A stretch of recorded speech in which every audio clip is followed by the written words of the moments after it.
Hello hello! Aujourd'hui je vais vous parler de l'effet Pygmalion en psychologie sociale. Je vais commencer par vous expliquer qui était Pygmalion, puis nous verrons ensemble l'effet Pygmalion avec la première expérience qu'il a démontrée. Pygmalion, le descendant d'Athéna et d'Héphaïstos, était un sculpteur. Il était révolté par le comportement des femmes autour de lui, si bien qu'il resta célibataire et se mit à sculpter une femme. Il tomba amoureux de sa statue d'ivoire et pria Aphrodite tous les jours pour qu'elle lui donne la vie, ce qu'elle finit par accepter. Finalement, Pygmalion épousera Galatée et aura 2 enfants avec elle. Ce mythe fut d'abord raconté par Ovide dans Les Métamorphoses, mais trouvera de nombreuses références dans beaucoup d'œuvres et même des réécritures. Dès lors, nous voyons dans ce mythe cette idée de sculpter une personne selon nos désirs. L'effet de Pygmalion va y faire référence. C'est une prophétie autoréalisatrice où nos croyances, nos attentes, nos stéréotypes vont influencer le comportement et les performances d'autrui.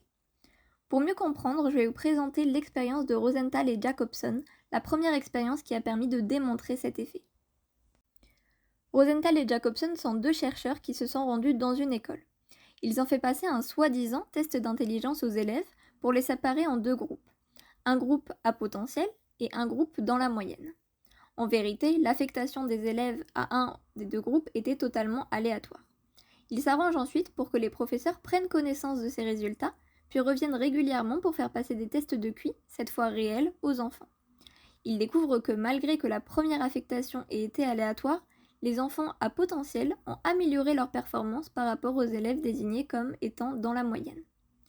Depuis cette première expérience, cet effet a été démontré plusieurs fois, dépendant à chaque fois des attentes des professeurs envers les élèves et pas des réelles compétences cognitives des enfants.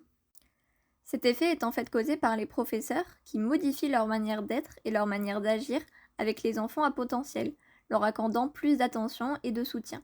Cela va modifier le comportement des élèves et avoir un impact sur leur motivation. L'effet Pygmalion est d'ailleurs à surveiller tout particulièrement en cas de recherche psychologique.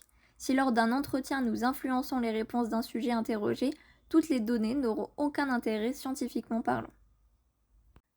Voilà, j'espère que cette petite vidéo sur l'effet Pygmalion vous aura plu. Si jamais vous avez des questions, n'hésitez pas à les poser en commentaire.